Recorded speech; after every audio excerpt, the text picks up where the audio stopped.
من ستار پیام‌الدین شهروند تاجیکستان که قبلا در واسطه‌های اخبار عمومی یک مراجعت به شهروندان محترم و به جامعه جهانی پخش کرده بودم و گمان کردم که شاید که همون مراجعتی که کردم کافی باشد، اما متاسفانه وقتی که بگه واسطه اخبار عموم را مطالعه میکردم، سایت های اینترنتی را، چشمم به یک اعلان افتید که سازمان با نفوذ بین‌المللی، سازمان امنیت همکاری اروپا، از 9 این ماه تا 21 این ماه جلسه نوبتی هر ساله خود در ورشو برگزار میکرده است و تعجب من در همین بود که نمایندگان سازمان تروریستی حزب نهضت اسلامی و از جمله رهبر آن محی الدین کبیری هم به همین جلسه دعوت شدگی بودند. این چیز مرا در تعجب افکند و در تشویش هم افتیدم که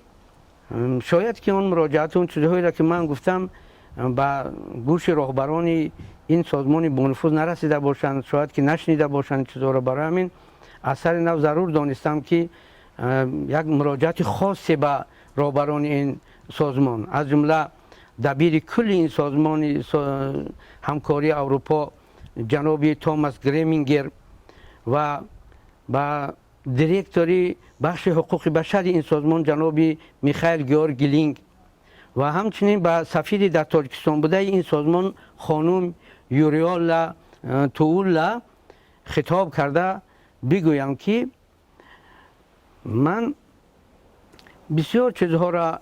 از خطایی‌ها و از کارهای این حزب تروریستی نهضت میدانم و در سال 2017 هم در یکی از جلسه های نوبتی این سازمان با نفوذ در ورشو اشتراک کرده بودم و از نزدیک در اونجا از فکر و از اندیشه های رهبران این حزب تروریستی نهضت و خصوصا کبیری، محی الدین کبیری، خوب آگاه شدم در اونجا که مقصد مرام آنها از این منبر بلند فقط عیب‌های خودشون را پوشانده، خودشون میخواهند که در جامعه جهانی همچون یک فرشته بی عیب نشان بدهند و میخواهند به چشم جهانیان خاک بپاشند و نمیخواهند که جهانیان از کردارهای ضد بشری آنها آگاه باشند. من که از این آگاه هستم، خواستم که باز به صراحت بگویم که این سازمان حقی در این منبر بلند اشتراک کردن را ندارد. اگر رفت این سازمان با نفوذ ضرور بدانه بخواهد که این چیزها را از من بشنود، بگذار که من دعوت کنن،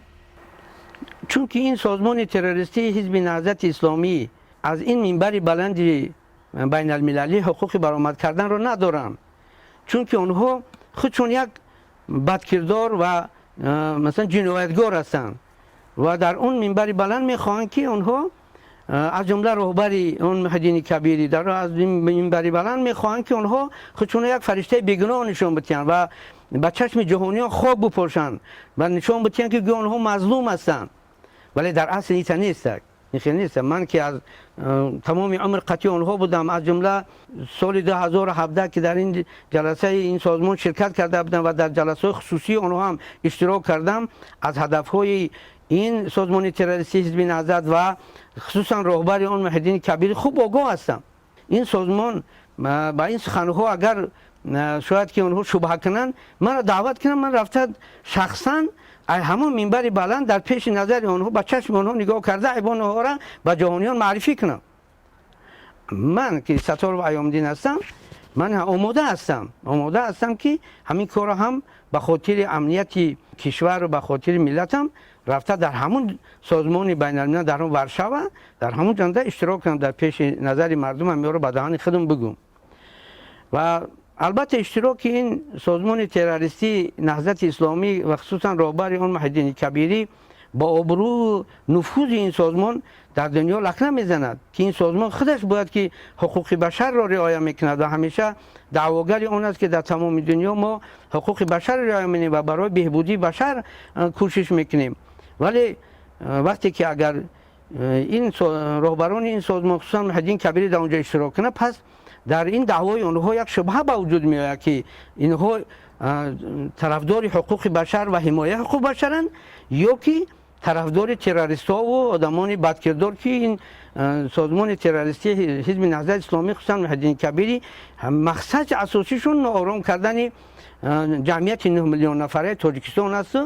و با سوریه و با دیگر مملکت هایی که امروز در اونجا خون هزاران میلیون ها بیگناه میریزه به همون مملکت ها تبدیل دادن تاجیکستان دیگر مقصد دیگر نداره. میرن با دستی چی خارجی ها با دستی ایران با دستی مثلا دیگر دولت هایی که اونها با ضد بشریت مبارزه میبرن و تروریست ها را دستگیری میکنن. به همگان معلوم است که پشتیبان این تشکیلات تروریستی نهضت اسلام که رهبرش محی الدین کبیری است جمهوری اسلامی ایران است که با مبلغ‌های خود با پول‌های خود این تشکیلات تروریستی حزب نهضت را دستگیری میکنه در همه دنیا و این همه دنیا هم اعتراف میکنه. من هم با تجربه خود که در اونجا بودم و شنیدم و حضور داشتم این را میدونم، با چشمان خود دیدم. بار دیگر با جناب توماس گریمینگر و با جناب میخائیل گیورگی لینک و با خانم یوریالا جوهانا تولا مراجعت کنم تا حال که این جلسه برگزار نشده است کوشش کنند که نمایندگان و خصوصا رهبر حزب تروریستی نهضت اسلامی را به این منبر بلند راه ندهند، زیرا که حضور آنها در این منبر بلند آبروی سازمان امنیت همکاری اروپا را پست میکند. من که در این جلسه این سازمان اشتراک کرده بودم و از زبان بسیار اشتراکداران آنها شنیدم که مردم عالم به این سازمان امنیت همکاری اروپا اعتقاد دارند. آنها باوری دارند که این سازمان امنیت همکاری اروپا سازمان حامی حقوق بشر است. ولی اگر حضور این آدمان در اونجا باشند همچون کبیری و نمایندگان این حزب تروریستی نهضت اگر در اونجا اشتراک کنند، من باوری دارم که در آبرو و نفوذ سازمان امنیت همکاری اروپا لکنه وارد میکنند. بار دیگر مراجعت میکنم که با این اشتباه را نتیان و همچون یک شهروند خواهش میکنم که حضور آنها در این جلسه منع کنند. من که قبلا در برآمد خود بعضی جنایت های این حزب تروریستی نهضت را از جمله رهبر آن محی الدین کبیری را وقتی که آشکار کردم، اگر که اینها در حقیقت گناه که نمی داشتن، برای چی که به مثل من خسته در واسطه اخبار عموم برای من جواب ندادن و از خود دفاع نکردن که سخنهای تو تهمت است و دیگر از این میبراید که آنها در این جنایت ها شریکند و آنها سخن گفتنی هم ندارند، ولی از سببی که جامعه جهانی که از آنها بیخبر است میخواهند که از اون منبر بلند خودشون سفید کردن نشان بدهند